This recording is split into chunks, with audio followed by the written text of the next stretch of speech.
नमस्कार। आज मैं एक बेहद महत्वपूर्ण विषय पर, विशेषकर देश की माताओं, बहनों और बेटियों से बात करने के लिए आया हूं।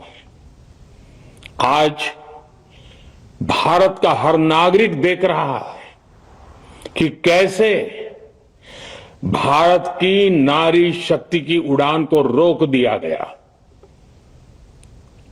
उनके सपनों को बेरहमी से कुचल दिया गया।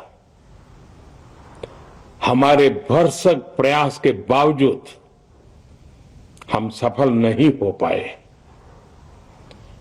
नारी शक्ति वंदन अधिनियम में संशोधन नहीं हो पाया और मैं इसके लिए सभी माताओं, बहनों, उनसे मैं क्षमा प्रार्थी हूं। साथियों, हमारे लिए देश हित सर्वोपरि है, लेकिन जब कुछ लोगों के लिए दल हित सब कुछ हो जाता है, दल हित देश हित से बड़ा हो जाता है, तो नारी शक्ति को, देश हित को इसका खामियाजा उठाना पड़ता है। इस बार भी यही हुआ है। कांग्रेस, डीएमके, टीएमसी और समाजवादी पार्टी जैसे दलों की स्वार्थी राजनीति का नुकसान देश की नारी शक्ति को उठाना पड़ा है। साथियों, कल देश की करोड़ों महिलाओं की नजर संसद पर थी। देश की नारी शक्ति देख रही थी। मुझे भी ये देखकर बहुत दुख हुआ कि जब ये नारी हित का प्रस्ताव गिरा तो कांग्रेस, डीएमके, टीएमसी, सपा जैसी परिवारवादी पार्टियां खुशी से तालियां बजा रही थी। महिलाओं से उनके अधिकार छीनकर ये लोग मेजें थपथपा रहे थे। उन्होंने जो किया वो केवल टेबल पर थाप नहीं थी, वो नारी के स्वाभिमान पर, उसके आत्मसम्मान पर चोट थी। और नारी सब भूल जाती है, अपना अपमान कभी नहीं भूलती। इसलिए संसद में कांग्रेस और उसके सहयोग के उन सबके व्यवहार की कसक हर नारी के मन में हमेशा रहेगी।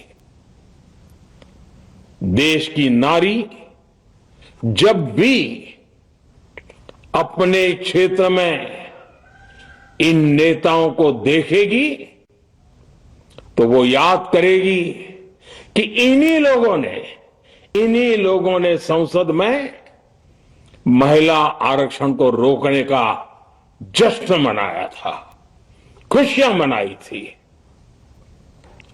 कल संसद में नारी शक्ति वंदन संशोधन का जिन भी दलों ने विरोध किया है, उनसे मैं दो टूक कहूंगा। ये लोग नारी शक्ति को फॉर ग्रांटेड ले रहे हैं। वो ये भूल रहे हैं कि 21वीं सदी की नारी देश की हर घटना पर नजर रख रही है। वो उनकी मंशा भांप रही है। और सच्चाई भी भली भांति जान चुकी है। इसलिए महिला आरक्षण विरोध करके जो पाप विपक्ष ने किया है, इसकी उन्हें सजा जरूर मिलेगी। इन दलों ने संविधान निर्माताओं की भावनाओं का भी अपमान किया है और जनता द्वारा इसकी सजा से भी वो बच नहीं पाएंगे। साथियों, सदन में नारी शक्ति वंदन संशोधन किसी से भी कुछ छीनने का नहीं था। नारी शक्ति वंदन संशोधन हर किसी को कुछ न कुछ देने का था, देने के लिए संशोधन का था। ये 40 साल से लटके हुए नारी के हक को 2029 के अगले लोकसभा चुनाव से उसका हक देने का संशोधन था। नारी शक्ति वंदन संशोधन 21वीं सदी के भारत की नारी को नए अवसर देने, नई उड़ान देने, उसके सामने से बाधाएं हटाने का महायज्ञ था। देश की 50% यानी आधी आबादी को उसका अधिकार देने का साफ नियत के साथ, ईमानदारी के साथ किया गया एक पवित्र प्रयास था। नारी को भारत की विकास यात्रा में सहयात्री बनाने और सबको जोड़ने का प्रयास था। नारी शक्ति वंदन संशोधन समय की मांग है। नारी शक्ति वंदन संशोधन उत्तर, दक्षिण, पूर्व, पश्चिम सभी राज्यों की, हर राज्य की शक्ति में समान वृद्धि का प्रयास था। ये संसद में सभी राज्यों की आवाज को अधिक शक्ति देने का प्रयास था। राज्य छोटा हो, राज्य बड़ा हो, राज्य की आबादी कम हो या राज्य की आबादी ज्यादा हो, सबकी समान अनुपात में शक्ति बढ़ाने की कोशिश थी। लेकिन इस ईमानदार प्रयास की कांग्रेस और उसके सहयोगियों ने सदन में पूरे देश के सामने भ्रूण हत्या कर दी है, भ्रूण हत्या कर दी है। ये Congress, TMC, Samajwadi party, DMK जैसे दल इस भ्रूण हत्या के गुनहगार है। ये देश के संविधान के अपराधी हैं। ये देश की नारी शक्ति के अपराधी हैं। साथियों, कांग्रेस महिला आरक्षण के विषय से ही नफरत करती है। उसने हमेशा से ही महिला आरक्षण को रोकने के लिए षड्यंत्र किए हैं। इस दिशा में पहले जितनी बार भी प्रयास हुए, हर बार कांग्रेस ने इसमें रोड़े अटकाए हैं। इस बार भी कांग्रेस और उसके साथियों ने महिला आरक्षण को रोकने के लिए एक के बाद एक नए झूठ का सहारा लिया। कभी संख्या को लेकर, कभी किसी और तरीके से कांग्रेस और उसके साथियों ने देश को गुमराह करने की कोशिश की। ऐसा करके इन दलों ने भारत की नारी शक्ति के सामने अपना असली चेहरा सामने ला दिया है, अपना मुखौटा उतार दिया है। साथियों,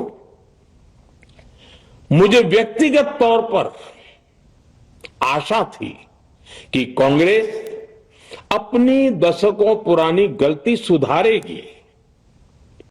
कांग्रेस अपने पापों का प्रायश्चित करेगी। लेकिन कांग्रेस ने इतिहास रचने का, महिलाओं के पक्ष में खड़े होने का अवसर खो दिया।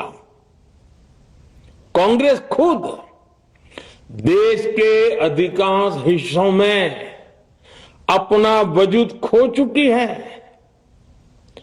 कांग्रेस परजीवी की तरह क्षेत्रीय दलों की पीठ पर सवार होकर खुद को जिंदा रखे हुए है। लेकिन कांग्रेस ये भी नहीं चाहती कि क्षेत्रीय दलों की ताकत बढ़े। इसलिए कांग्रेस ने इस संशोधन का विरोध करवाकर अनेक क्षेत्रीय दलों के भविष्य को अंधकार में धकेलने का राजनीतिक षड्यंत्र किया है। साथियों, Congress, Samajwadi party, DMK, TMC और दूसरी पार्टियां इतने वर्षों से हर बार वही बहाने, वही कुतर्क गढ़ते आए हैं, बनाते आए हैं। कोई न कोई टेक्निकल पेंच फंसाकर ये महिलाओं के अधिकारों पर डाका डालते रहे हैं। देश राजनीति का ये बद्दा पैटर्न बराबर समझ चुका है और उसके पीछे की वजह भी जान चुका है। भाइयों बहनों, नारी शक्ति वंदन अधिनियम के विरोध की एक बड़ी वजह है इन परिवारवादी पार्टियों का डर। इन्हें डर है अगर महिलाएं सशक्त हो गई तो इन परिवारवादी पार्टियों का नेतृत्व खतरे में पड़ जाएगा। ये कभी नहीं चाहेंगे कि उनके परिवार के बाहर की महिलाएं आगे बढ़े। आज पंचायतों में, लोकल बॉडीज में जिन हजारों लाखों महिलाओं ने अपनी क्षमता को साबित किया है, जब आगे बढ़कर लोकसभा और विधानसभाओं में आना चाहती हैं, देश की सेवा करना चाहती हैं, परिवारवादियों के भीतर उनसे असुरक्षा की भावना बैठी हुई है। परिसीमन के बाद महिलाओं के लिए कहीं ज्यादा सीटें होगी, महिलाओं का कद बढ़ेगा। इसलिए इन लोगों ने नारी शक्ति वंदन संशोधन का विरोध किया है। देश की नारी शक्ति कांग्रेस और उसके सहयोगियों को इस पाप के लिए कभी माफ नहीं करेगी। मेरे प्रिय देशवासियों, कांग्रेस और उसके साथी दल डिलिमिटेशन पर लगातार झूठ बोल रहे हैं। ये इस बहाने विभाजन की आग को सुलगाना चाहते हैं, क्योंकि बांटो और राज करो, कांग्रेस ये पॉलिटिक्स अंग्रेजों से विरासत में सीख कर आई है और कांग्रेस आज भी उसी के सहारे चल रही है। कांग्रेस ने हमेशा देश में दरार पैदा करने वाली भावनाओं को हवा दी है। इसलिए यह झूठ फैलाया गया कि डीलिमिटेशन यानी परिसीमन से कुछ राज्यों को नुकसान होगा, जबकि सरकार ने पहले दिन से स्पष्ट किया है कि न किसी राज्य की भागीदारी का अनुपात बदलेगा, न किसी का रिप्रेजेंटेशन कम होगा, बल्कि सभी राज्यों की सीटें समान अनुपात में ही बढ़ेगी। फिर भी कांग्रेस, डीएमके, टीएमसी और समाजवादी पार्टी जैसे दल इसे मानने को तैयार नहीं हुए।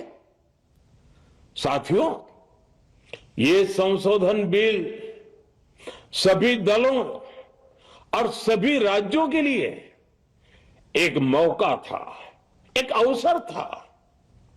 ये बिल पास होता तो तमिलनाडु, बंगाल, यूपी, केरला हर राज्य की सीटें बढ़ती, लेकिन अपनी स्वार्थी राजनीति की वजह से इन दलों ने अपने राज्यों के लोगों को भी धोखा दे दिया। जैसे कि डीएमके के पास मौका था कि वो और ज्यादा तमिल लोगों को सांसद विधायक बना सकती थी, तमिलनाडु की आवाज और मजबूत कर सकती थी, लेकिन उसने वो मौका खो दिया। टीएमसी के पास भी बंगाल के लोगों को आगे बढ़ाने का मौका था, लेकिन टीएमसी ने भी ये मौका गंवा दिया। समाजवादी पार्टी के पास भी मौका था कि वो महिला विरोधी छवि होने के दाग को कुछ कम कर सके, लेकिन सपा भी इसमें चूक गई।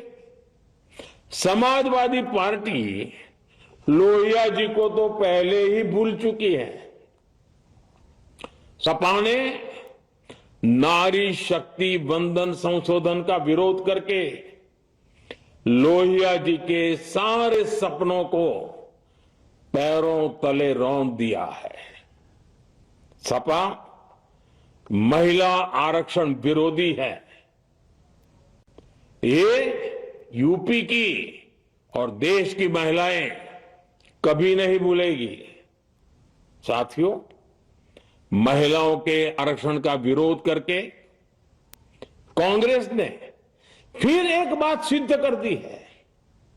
कांग्रेस एक एंटी रिफॉर्म पार्टी है। 21वीं सदी के विकसित भारत के लिए जो भी निर्णय, जो भी रिफॉर्म जरूरी है, जो भी निर्णय देश ले रहा है, कांग्रेस उन सब का विरोध करती है, उसे खारिज कर देती है, उस काम के अंदर खलल डालती है। यही कांग्रेस का इतिहास है और यही कांग्रेस की नेगेटिव पॉलिटिक्स है।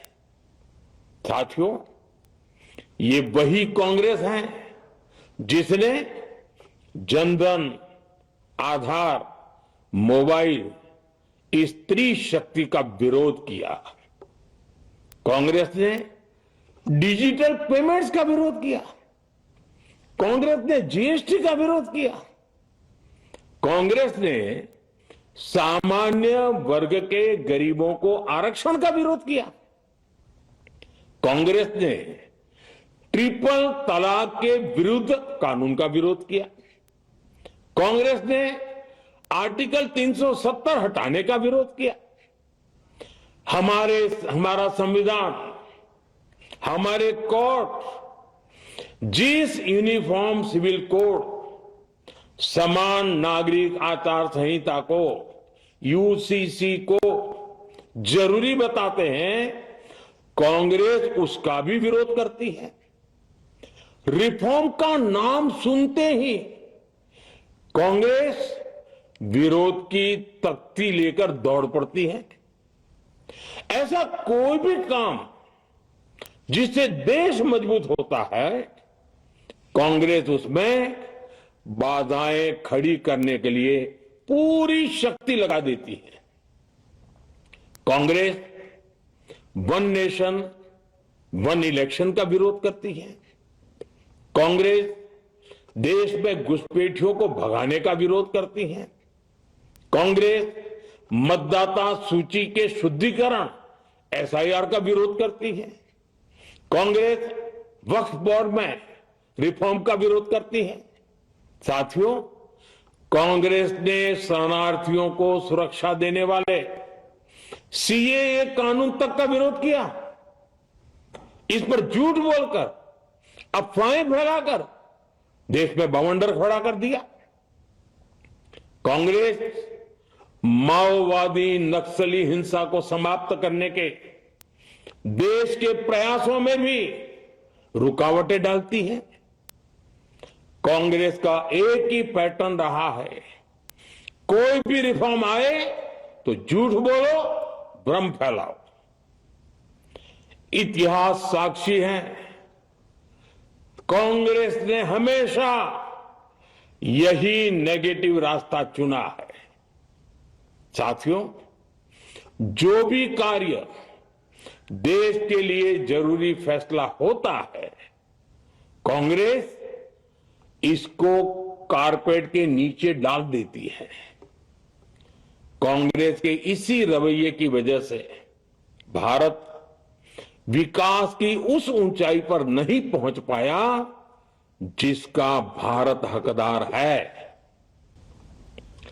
आजादी के समय उस दौर में हमारे साथ और भी कई देश आजाद हुए थे। ज्यादातर देश हमसे बहुत आगे निकल गए और इसकी वजह थी कि कांग्रेस हर रिफॉर्म को रोककर बैठी रही। लटकाना, भटकाना, अटकाना, यही कांग्रेस का सिद्धांत रहा है, यही कांग्रेस का वर्क कल्चर रहा है। कांग्रेस ने पड़ोसी देशों के साथ सीमा विवादों को लटकाया। कांग्रेस ने पाकिस्तान के साथ पानी बंटवारे से जुड़े विवादों को लटकाया। कांग्रेस ने ओबीसी आरक्षण के निर्णय को 40 साल तक लटकाए रखा। कांग्रेस ने सैनिकों के लिए वन रैंक वन पेंशन को 40 साल तक रोके रखा। साथियों, कांग्रेस के इस रवैये ने हमेशा देश का बहुत बड़ा नुकसान किया है। कांग्रेस के हर विरोध, हर अनिर्णय, हर छल प्रपंच का खामियाजा देश ने भुगता है, देश की पीढ़ियों ने भुगता है। आज देश के सामने जितनी भी बड़ी चुनौतियां हैं, वो कांग्रेस के इसी रवैये से उपजी हुई है। इसलिए ये लड़ाई सिर्फ एक कानून की नहीं है, ये लड़ाई कांग्रेस की उस एंटी रिफॉर्म मानसिकता के साथ है जिसमें सिर्फ नेगेटिविटी है, नकारात्मकता है। और मुझे इसमें कोई संदेह नहीं है कि देश की सभी बहनें बेटियां कांग्रेस की इस मानसिकता को करारा जवाब दे के रहेगी। साथियों, कुछ लोग देश की महिलाओं के सपने टूटने को सरकार की नाकामी बता रहे हैं, लेकिन ये विषय कामयाबी या नाकामयाबी क्रेडिट का था ही नहीं। मैंने संसद में भी कहा था, आधी आबादी को उनका हक मिल जाने दीजिए, मैं इसका क्रेडिट विज्ञापन छपवाकर विपक्ष के सभी लोगों को दे दूंगा। लेकिन महिलाओं को दकियानुसी सोच से देखने वाले फिर भी अपने झूठ पर अड़े रहे, कायम रहे। साथियों, नारी शक्ति को भागीदारी दिलाने की लड़ाई दशकों से चल रही है। वर्षों से मैं भी इसके लिए प्रयास करने वालों में से एक हूं। कितनी ही महिलाएं ये विषय मेरे सामने उठाती रही हैं, कितनी ही बहनों ने पत्र के द्वारा मुझे सारी बातें बताई हैं। मेरे देश की माताएं, बहनें, बेटियां, मैं जानता हूं आज आप सब दुखी हैं। मैं भी आपके इस दुख में दुखी हूं। आज भले ही बिल पास कराने के लिए जरूरी 66% वोट हमें नहीं मिला हो, लेकिन मैं जानता हूं देश की 100%, 100% नारी शक्ति का आशीर्वाद हमारे साथ है। मैं देश की हर नारी को विश्वास दिलाता हूं, हम महिला आरक्षण के रास्ते में आने वाले हर रुकावट को खत्म करके रहेंगे, हटा करके रहेंगे। हमारा हौसला भी बुलंद है, हमारी हिम्मत भी अटूट है और हमारा इरादा भी अड़िग है। महिला आरक्षण का विरोध करने वाली पार्टियां ये देश की नारी शक्ति को संसद और विधानसभाओं में उनकी भागीदारी बढ़ाने से कभी भी रोक नहीं पाएंगे। सिर्फ वक्त का इंतजार है। नारी शक्ति के सशक्तिकरण का बीजेपी एनडीए का संकल्प अक्षुण्ण है। कल हमारे पास संख्या बल नहीं था, लेकिन इसका मतलब ये नहीं है कि हम हार गए। हमारा आत्मबल अजेय है। हमारा प्रयास रुकेगा नहीं, हमारा प्रयास थमेगा नहीं। हमारे पास आगे भी और मौके आएंगे। हमें आधी आबादी के सपनों के लिए, देश के भविष्य के लिए इस संकल्प को पूरा करना ही है। आप सबका बहुत बहुत धन्यवाद।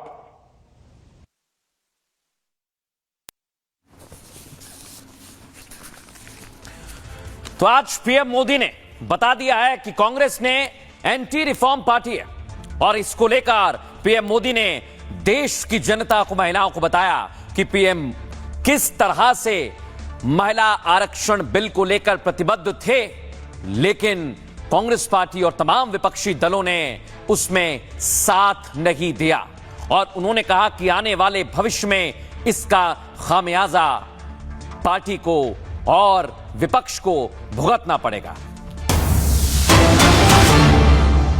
और प्रधानमंत्री नरेंद्र मोदी ने कहा है कांग्रेस हर रिफॉर्म का विरोध करती है। प्रधानमंत्री नरेंद्र मोदी ने कहा हमें सही समय का इंतजार है, चाहे वो सीए हो, 370 हो, यूपीआई हो, हर एक योजना का कांग्रेस पार्टी ने और विपक्ष ने विरोध किया है। ये एंटी रिफॉर्म पार्टी बन गई है।